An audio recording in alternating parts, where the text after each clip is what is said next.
My name is Betty Kempa, and I help corporate professionals exit out of their 9-to-5 and build their own six-figure coaching practice.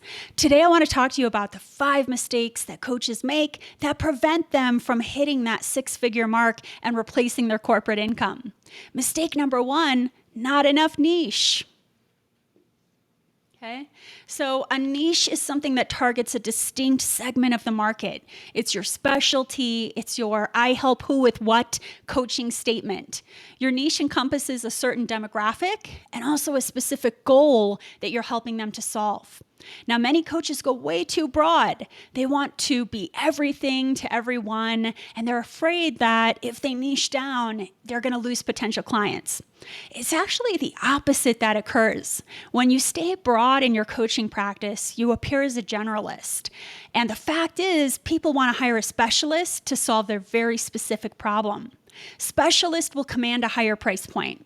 In fact, marketresearch.com states that while general coaches make around $73K, specialty or niche down coaches will surpass the six-figure mark. The riches are definitely in the niches. Now, not only will niching down make you more attractive to potential clients, it's also going to just make life easier for you as you execute an effective marketing strategy. Now, I know lots of coaches kind of struggle with how to niche down, so here's a couple tips to consider. First is, what are you passionate about? My client Linda was a former corporate director of customer service, and I helped her really dig into her passions. And what we uncovered was she is a closet health nut. So Linda ended up opening her own health coaching business for executive women. Also consider, where have you gone through massive transformation, or where are you already an expert? In my program, I have a whole module designed to help you determine your perfect niche. Often coaches think they've niched down, but the fact is they need to narrow it down by one more level in order to get to that six-figure mark. Now, once you've decided on your niche, the work isn't quite done. You want to think about your coaching business like a corporate entity. Have you validated the market? Have you spoken with your ideal client avatar so that you've ensured your I help who with what statement is in their words and not your words? Mistake number 2 that coaches make that prevent them from achieving a six-figure coaching practice is they are missing a killer coaching package. Okay, so a couple mistakes I see when it comes to the coaching package. Sometimes there's way too many offers, and the key is to simplify. Clients, they just want you to solve their pain point. They don't know if they need 6 sessions or 12 sessions or 20 sessions. To be able to do that, you as the coach need to determine how many sessions it's going to take to get your clients from pain to dream, so you can inform them on how long the process is going to take. Second, coaches often undercharge for their services. And, part of this is a mindset issue. And part of this is that coaches really need to beef up the value of their offering so they can increase the price right along with it. Lastly, when it comes to your offerings, you need to have some kind of a coaching framework, specific steps that are going to take to get your client from pain to dream. Show your clients you've got a plan, that you've got them. This is going to set you apart from your competitors. Mistake number 3 that coaches make that keep them from 6 figures is an ineffective brand launch. Now, I'm talking about coaches who spend all this time or money on creating a beautiful website, and then it just sits there. Crickets. There was no launch. There was no excitement created around the website.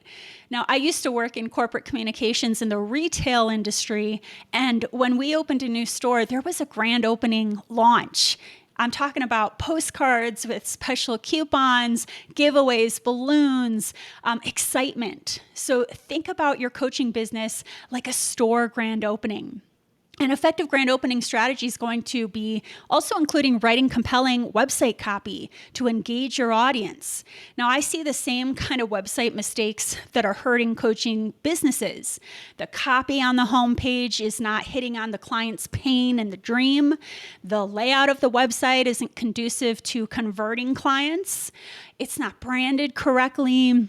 The website sometimes is missing an irresistible lead magnet to capture email addresses. Now, just as important as what's on the website is what happens after the prospect leaves your website. So, for example, if they download your lead magnet, do you have a juicy email nurture sequence that's going to help your ideal client avatar to know, like, and trust you and drive them to book a call with you? Now, salescycle.com says that 59% of customers say marketing emails influence their purchasing decisions. That's a big number. So it's really critical to get your email nurture sequence right. My client Vanessa and I, we worked together to ensure she had all these elements of her brand launch dialed in. She was in the corporate world for 17 years as a vice president of brand strategy and partnerships. We transitioned her into building her own thriving coaching practice. She was able to book her first client shortly after rollout and scaled to 6 figures within her first year of business. Mistake number 4 that I see coaches make that prevent them from hitting that 6-figure mark is they don't have a client attraction system. Okay? So here's the deal.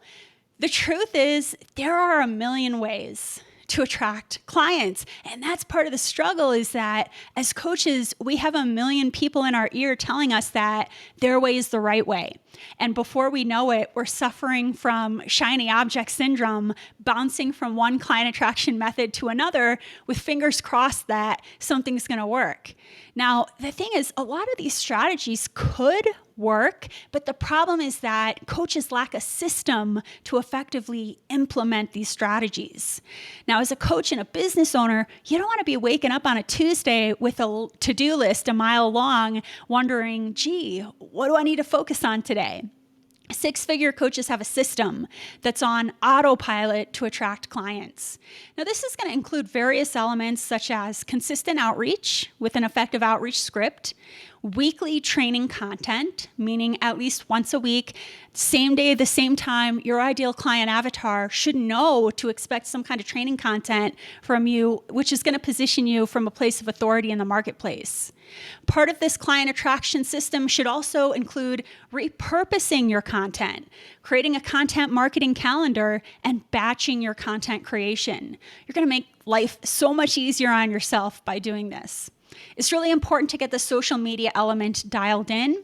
According to a study on brain fog, 82% of buyers believe that a company is more trustworthy if they are active on social media. Now, one last word to the wise here. An effective client attraction system does not mean spreading yourself thin across every social media channel. You want to hone in on one social media platform where your ideal client avatar hangs out and dominate it. Show up consistently. My client, Krista, she's a former corporate director of global talent and development. She turned into an executive coach. She's killing it on social media. She recently sold a coaching package for $14,000 from a client who found her on LinkedIn. Mistake number 5 that I see coaches make that keep them from 6 figures is a weak discovery call process. Okay, so I'm talking about coaches getting on the phone with people who they haven't pre-qualified, meaning ahead of the call, they've established the prospect's need, timing, and motivation. Or sometimes coaches who get on a discovery call before they've warmed up their prospects. So there is a way as a coach, you can make sure ahead of time that every prospect you hop on the phone with knows exactly who you are and what you offer. They're already familiar with your work, and there's already this element of know, like, and trust. Now, once you are on the call, do you have a powerful discovery call script? Or do you kind of feel like you're stumbling through the conversation? Now, a clue to this is if you dread discovery calls, you probably don't have a powerful script that gives you confidence. It's really important to have that element dialed in. So there you have it, the 5 mistakes that coaches make that keep them from getting to that 6-figure mark. I hope you found this valuable.